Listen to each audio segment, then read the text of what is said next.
Now, we did indicate that this was coming. If you had any questions, you can still send them to us. We're speaking to the SARS Commissioner.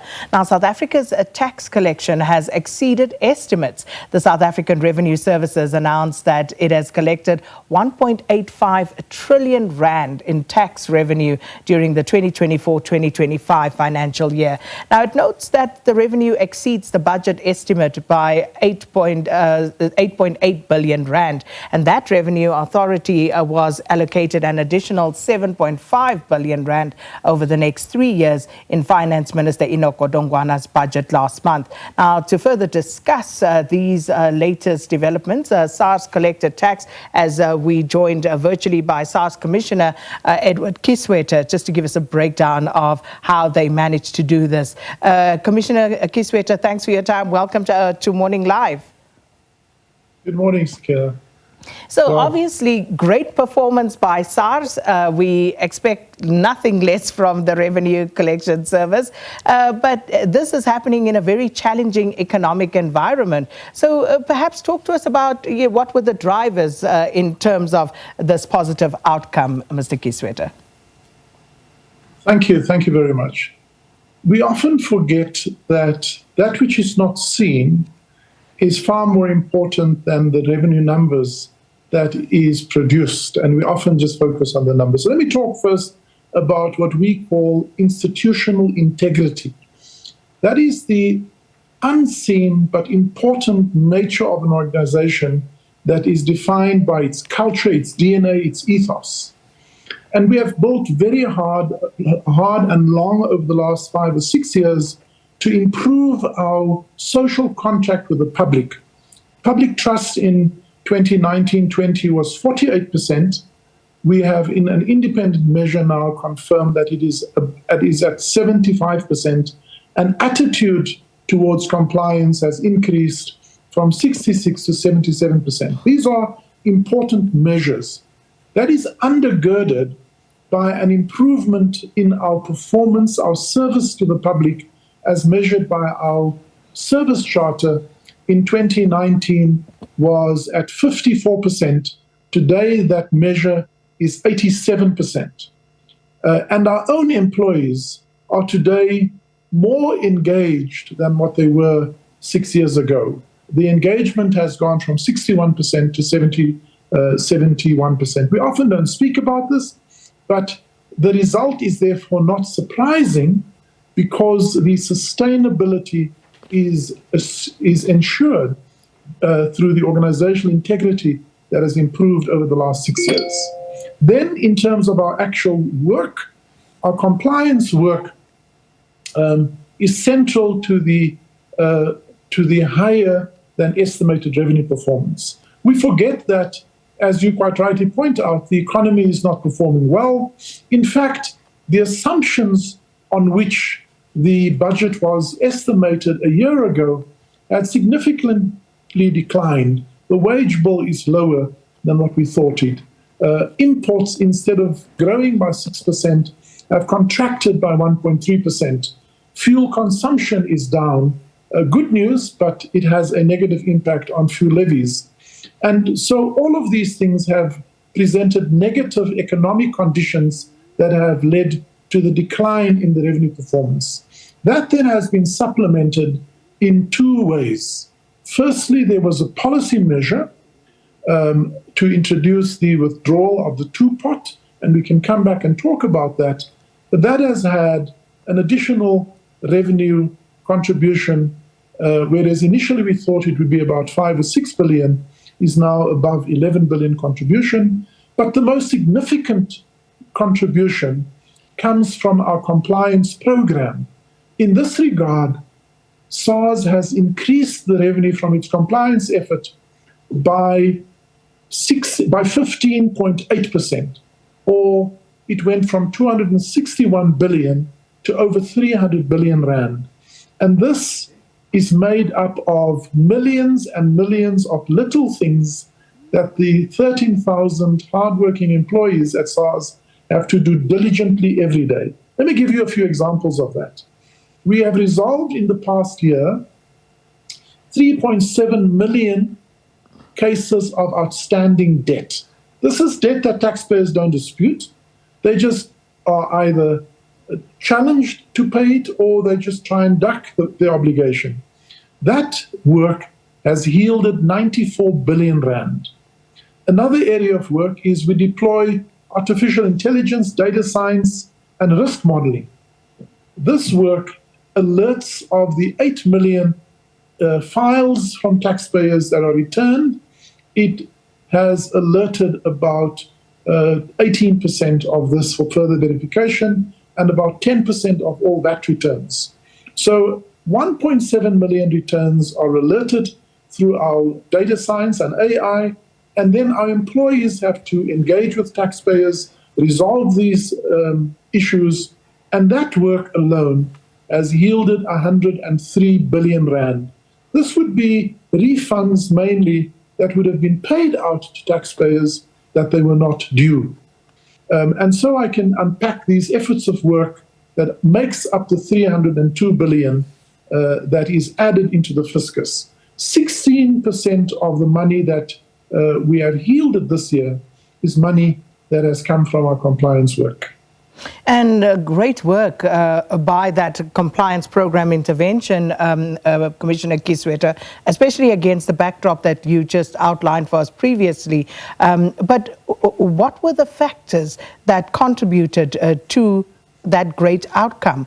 You know, as you say, it's the behind the scenes work that is important. So people don't have money, low economic growth. So what pushed you in that regard? So I think our compliance theory is that most people want to be honest. Most people want to comply. And we have to do three things very well. The first is we must help taxpayers understand their obligations. Sometimes some people just don't understand that they have a tax obligation. And so when we reach out, very often taxpayers are grateful that we reach out to them because they have either not understood their obligation or they may have simply forgotten to do it. We call that soft compliance. It's a gentle reminder, it's a nudge, it's a request. When that doesn't work, then we have to step up our enforcement action. But we also try and make it easy for taxpayers. We have built an incredible engagement platform that is highly digitalized online, which allows taxpayers to fulfill their obligations seamlessly. You don't have to leave your home. You can go onto your smartphone. You can log on. You can see the statement of your account. You can inquire about any outstanding balances. You can pay on your app. You can pay or directly through the bank. So we've increasingly worked to make it easy. But then the third is we have to present a credible threat of detection. If taxpayers believe they can get away with it, then they may duck and take their chances. And so it's the combination of these three factors, making it clear, making it easy, but also presenting a threat of detection that improves the overall system and thus the revenue outcomes. We cannot just, as a tax administration, sit quietly and wait for people to come to us. We would never collect. We estimate that about 60% of the revenue would be collected on a voluntary basis if it was left only up to taxpayers. I did ask our viewers if they had any questions. Here's one from Brahloni, Commissioner Kieswetter. He says, Sakina, please ask the SARS Commissioner, how much revenue did they collect from the two-pot system? I think you just mentioned that. But also, how does it feel for SARS to own a PSL football club?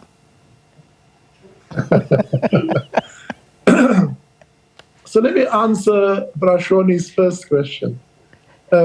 We really were surprised at the high level of withdrawal from the two-pot system. Just over 47.5 billion of rand has already been withdrawn. And from that, we did two things. We deducted the tax that was due, because when pension funds are held back by the employer and paid into a pension fund, it is not taxed. So when you withdraw the money, it is taxed, and that amounted to 11.8 billion rand. We also used the opportunity to hold back any outstanding debt, and year to date, in the year that we've just reported on, over 800 million rands worth of debt was recovered through this withdrawal system. I can also tell Brashoni that about a quarter of those who withdrew are below the tax-paying income, so they got their money without paying taxes. About 650 individuals belong to that category, and the bulk of people who withdrew is in the so-called middle-class area.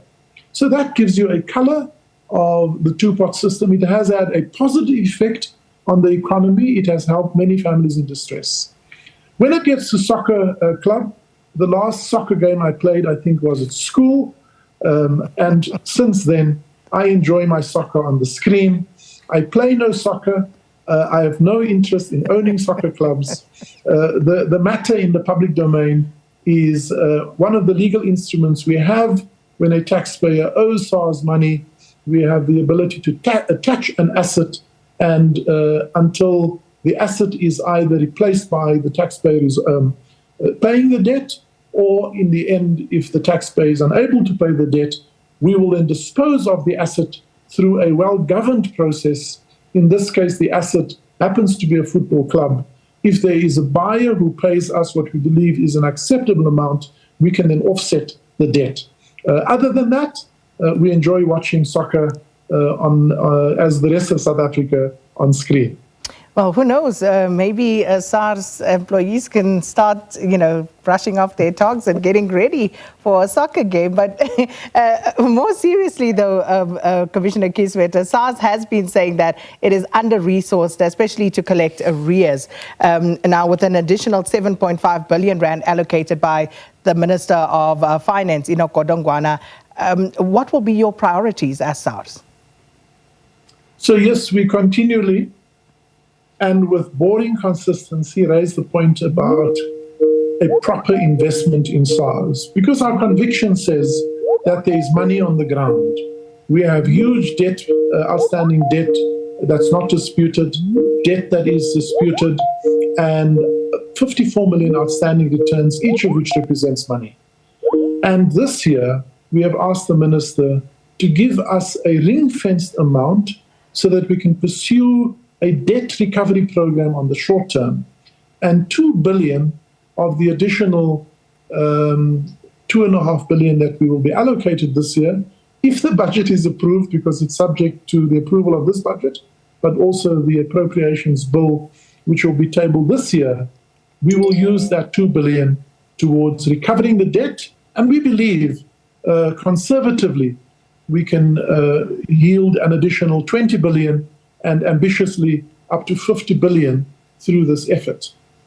And then the other 500 million will go towards improving or modernizing our system. That takes longer, and it takes also more time to yield a result. But the sooner you start and the faster you go, the earlier you will reap or harvest the benefit. And so that's our story when it gets to the investment and the additional resources that we require.